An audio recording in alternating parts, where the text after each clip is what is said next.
Good morning and welcome to this week's edition of The Scots in Us. I'm delighted that we're going to be able to catch up with Historic Scotland to learn more about their terrific work.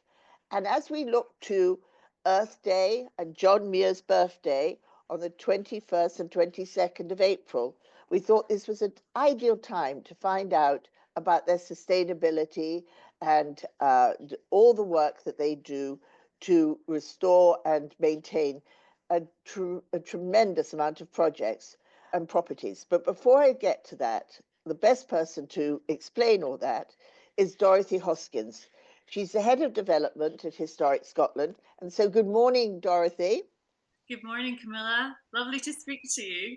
Well, we're really delighted to be working more closely with you now and to introduce through this podcast everybody, if they aren't already familiar, with the work of Historic Scotland. I had no idea the huge portfolio of properties you have, some of the most leading iconic ones there are, from Edinburgh Castle to Stirling Castle, across to properties that we're going to talk about today along the John Muir Way. So over to you to give us an overview.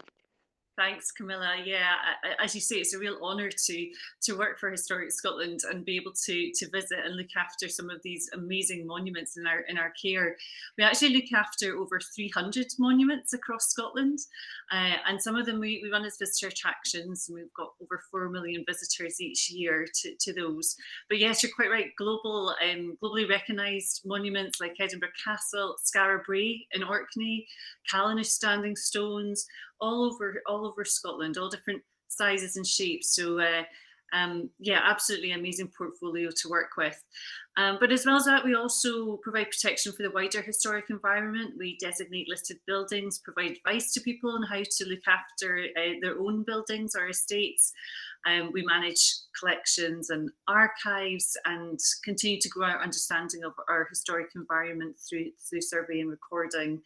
We do a lot of research into scientific and technical areas, which helps to inform our understanding of our monuments and our past and helps us to inform our conservation work going forward. And we also use some really groundbreaking techniques around digital recording and interpretation. So we'll touch on some of that, or Louise will touch on some of that as we go through these amazing properties today. I don't think this is just one conversation. I see this as we've discussed, as a series of different conversations and also taking a walk through some of the places. So Louise Kelly, you are the head of sustainability, your sustainability officer at Historic Scotland. And we feel you're the best placed person to chat to us this morning about some of the leading properties that fall within the John Muir Way. Because to us in America, John Muir is the father of the national park system over here. And sometimes he's not so well known back in his homeland, where he left at I think he was only 6 years old when he left, or 12 years old, but he did return. And the John Muir Way is such a fabulous walk that people can take. And ASF has been involved in an exhibit called In the Footsteps of John Muir. And it's amazing how you can see where his love of Monterey falls into his love of Dunbar and where he grew up and all along there. So over to you. Maybe you could give us sort of 3 examples of wonderful places that are along there and what you're doing to maintain them and the challenges. Yes, thanks for that introduction. So yeah, we're going to take you on a journey today along the John Muir Way as if we were walking along it, and we'll be able to see some of those sites that are on it. There's so much that you can see if you go on that walk of heritage and culture around Scotland. But we've just focused in on 3 of them that we're responsible for looking after, or partially responsible for looking after. So today we're going to focus on Tantallon Castle, which is on the east coast of Scotland. It's just about 10 miles from John Muir's birthplace in Dunbar, and it's towards the start of the John Muir Way. And then just a little further, 30 miles or so, in the city of Edinburgh is Edinburgh Castle, which is probably the site that we manage that's probably the most iconic and well known around the world. And then we're going to travel a little further west to the Antonine Wall, and that takes us a little bit further back in time as well. It's a Roman wall. So yeah, I'm just going to start with look at each one in turn and say a little about the history of them, and then we can discuss some of the work that we're doing there. Could I just ask you a quick question? Of course. People can take the walk along the John Muir Way in segments, because it's like 145 miles, isn't it, east to west?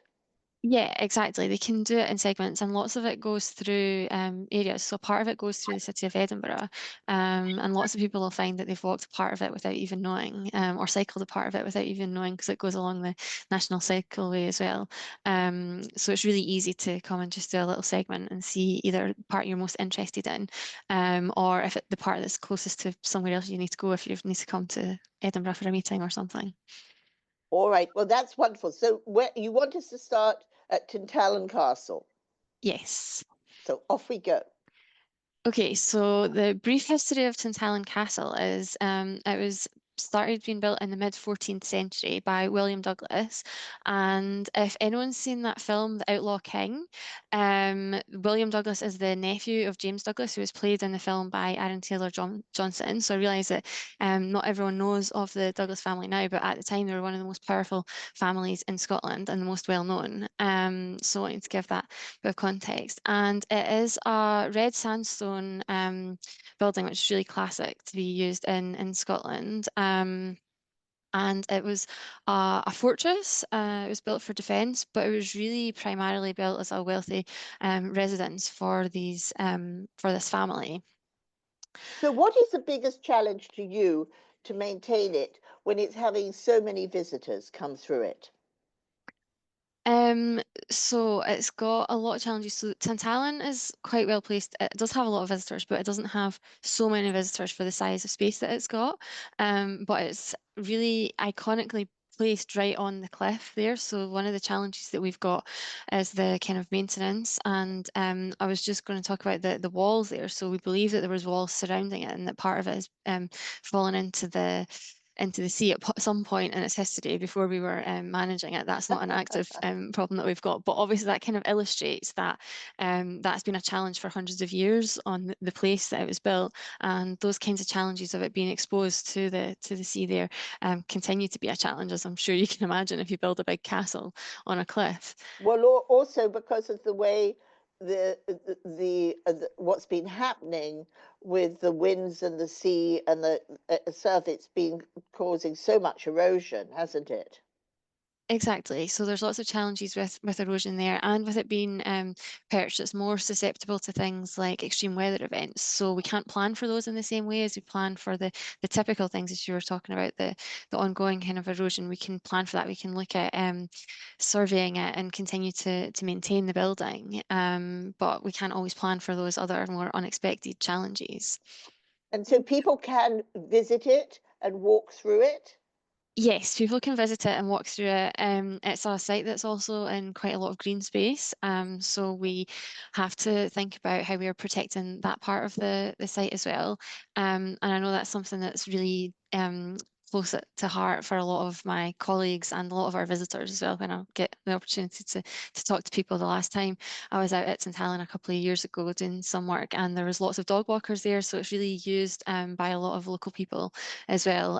So lots of people can walk just sort of by it, but then also kind of walk around it. There's lots of it is more ruined, but it's a standing ruin, if that makes sense. So you can walk up some stairs and go through different rooms and get a sense of what the building was like, even if it's not, a furnished castle now. And then moving along, one also goes through Falkirk, doesn't one, as well, and then on to Edinburgh. Well, we go through Edinburgh first, and then Then to on to Falkirk. Falkirk. I was Yes. going the wrong way. And so, and then when you say that the John Muir Way goes through Edinburgh, it goes along the sea. No, it comes inland and it goes through the city. So right now I'm sitting in our office, which is in Edinburgh, and just 3 or 4 minute walk away is the Meadows, and at the side of that there's a sign that says this is part of the John Muir Way, and it walks along through there. So that's a place that I walk on an almost daily basis, just on my way to and from work. And what are the biggest challenges for you at Edinburgh Castle? I should think that they're enormous because it's such Yeah, a huge monument. exactly, and that is one of the really big challenges. So let me give you I'm sure most people are familiar with Edinburgh Castle, but very briefly, it's a really old site. It's got a history that spans at least 3,000 years, and we've got evidence that dates it back to the Bronze Age, and it's often regarded as the longest continually inhabited site in the UK. But a lot of the more modern, you're not going to think it's modern, history in terms of what's built there dates back to the 11th century, and the oldest surviving building is St Margaret's Chapel. So that was built to commemorate Queen Margaret, and she later became St Margaret by her son. So we've got buildings there from the that still stand from the 11th century until the 21st century. We've got modern ticket office there. So we have a lot of challenges. One of them is it was built as a defensive structure, so it's got a narrow door because we didn't want to when it was first built, let a lot of people in. And now we get millions of visitors there every year. So that's one of the biggest challenges, is how you open the doors and let people in on a space that was designed to keep people out. Um, and yeah, it has a lot of challenges around how we maintain a building with it's like really a hodgepodge of different buildings made of different materials and different time periods. When people want to come and see it, and obviously we want people to come and see it, but it does bring its challenges in terms of the kind of footfall and how you disperse people around the site. Um, and then there's some of the similar challenges that we talked about at Tantallon. So it's not um, on the coast in the same way, but it is exposed because it's perched high up there on the hill, Castle Hill we call it. But yeah, it really dominates the city. So it's got a lot of those same kinds of challenges. Dorothy, did you want to say anything about the kind of maintenance and the work that we're doing at Edinburgh Castle? So, can I just ask, are there any particular challenges, Dorothy, that you are really having to zero in on, and anything that we can be looking to be supportive of? Are you having to rework the masonry in certain parts, or redo staircases, or what exactly we could be aware of? Yeah, absolutely. I mean, as Louise explained, many of the monuments in our care were built as defences in a defensive position, which leaves them slightly, exposed to the weather elements. So we have an ongoing kind of maintenance for all of our monuments. But with something like Edinburgh Castle and the volume of visitors that we get there, it's a balance to ensure that the visitor experience continues to go while we have those ongoing maintenance challenges, as well as increasing the sustainability of the site and ensuring the physical fabric is still there and in good condition as well. So it's very important we maintain that significance for the buildings across Edinburgh Castle. Whilst looking at specific interventions. So we have our own labour force that's there. We have our own stonemasons, for example, joiners and painters and other people who are continually looking after the site on an ongoing basis. And then we have other interventions as well, where we just quite recently actually put some solar panels at Crown Square as well. So we're trying to look at our carbon footprint and ways that we can improve on that as well. So there's this kind of ongoing management of visitors, management of the monument, and seeing how we can continue to improve as well.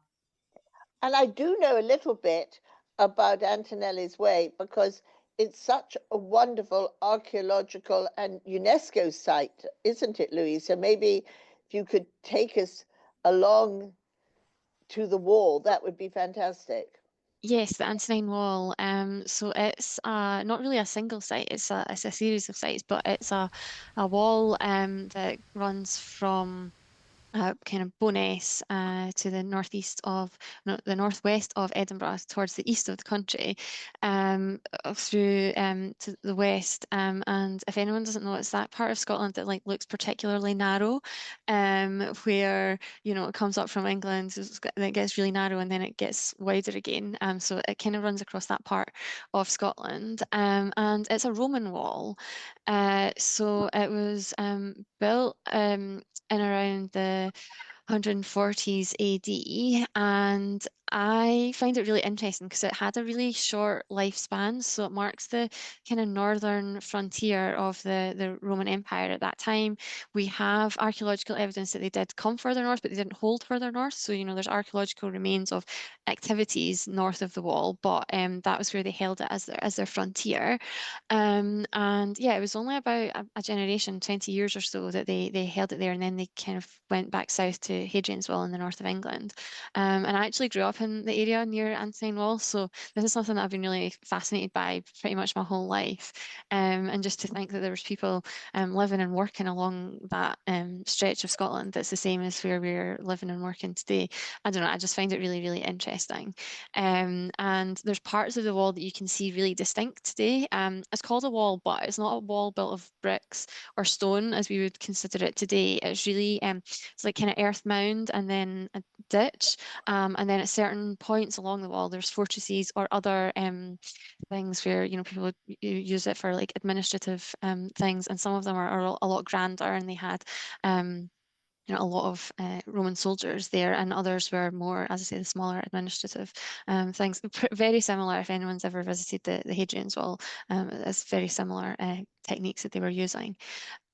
So at this time, as we look at Earth Day, at this, and all of that we're trying to do to preserve our planet and be good citizens, your big message is how you at Historic Scotland are looking at ways to preserve and to maintain, and the ways you can help via solar paneling or various different projects.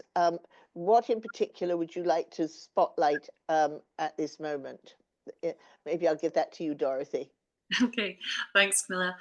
Yeah, I think it's important to highlight the kind of research that we undertake so we really understand the impacts of the changing climate on our monuments and where we're most at risk.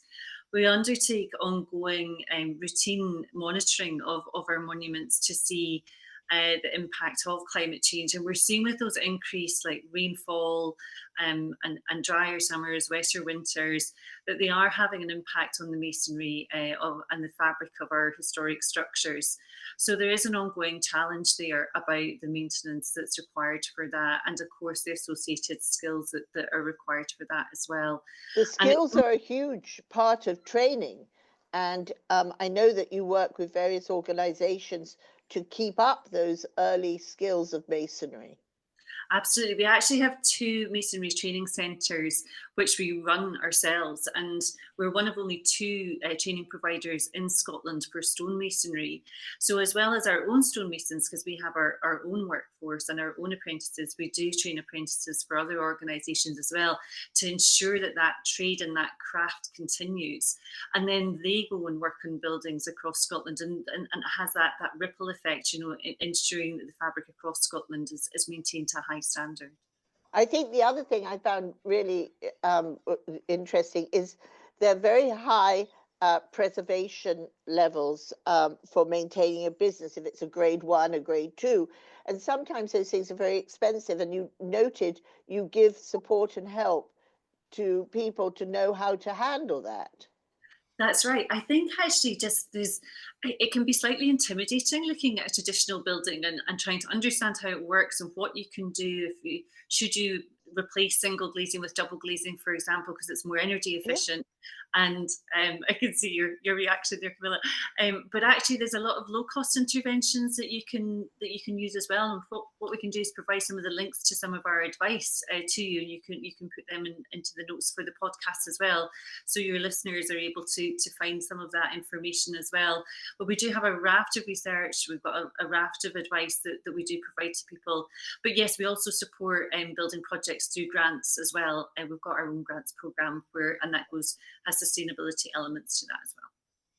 I think that's so important because so much of your properties have such, are grade 1 and grade 2, and that really is intimidating. I lived in an old house, and I mean, you go and smash a lead pane of glass, and it has to be a lead pane of glass that you put it back with. Doesn't matter if it was a shed, it's got to be to the correct level. So, but that's wonderful. So we're about to see you over here in the next few weeks in the United States. You're coming to New York and to Washington, and we're really looking forward to expanding the conversation and discussing more. And so to learn more, they can go to your website, and we will be sharing more updates and news from you. And please let us know of anything you want to let us know about that's important, because there's so much that you have to do. 300 sites is a huge amount to be doing. Yeah, it really is, but it's a magnificent estate, and I really welcome the opportunity to come over to speak with your members about our work. As I say, it is a privilege to work in this organisation, so I'm thrilled to be able to come to visit and to tell you more about our work. And equally, if there's anything of particular interest to yourself or your members that they would like to find out more about, then just let us know, because we're very willing to come along and talk about our work at any opportunities. Good. So, Louise, any closing thoughts that people should be thinking about as we go forward to celebrate Earth Day? Yes. So I was really struck by you saying that it feels intimidating that, we've got these kind of different properties and the kind of the level that they're on. But I just want to say that it doesn't have to be. And yeah, we're doing loads of things as an organisation. And Dorothy mentioned, all the kind of skills and all the people that are working on that. But another really crucial part of the work that I do in sustainability is engaging with staff and community members. So I just wanted to say at the Antoine Wall site, so something that I know is particularly of a concern for the people in that local area is around litter and fly tipping. So we've worked with community groups there to do litter picks and to just provide them with resources to help kind of maintain the spaces that are of their own cultural heritage, their own places that are important to them. And I've used that as a specific example, but it's basically across the whole country, and honestly, I believe across the whole world, where anybody who's living and working in an area, if they get engaged and help out where there's some need, and we work as a community, that we can work together, then I really think that it doesn't feel as intimidating, and that it feels like a much easier challenge if we all come together and work together to solve these problems. That is a wonderful way to conclude this. And it really does speak to what we all ought to be thinking. Thank you both so much for giving us an introduction to historic Scotland, to all you're up to, well, a little bit of what you're up to, and to a wonderful John Muir's birthday, and to Earth Day, and to taking a walk along the John Muir Way. Thank you, Camilla. Thank you.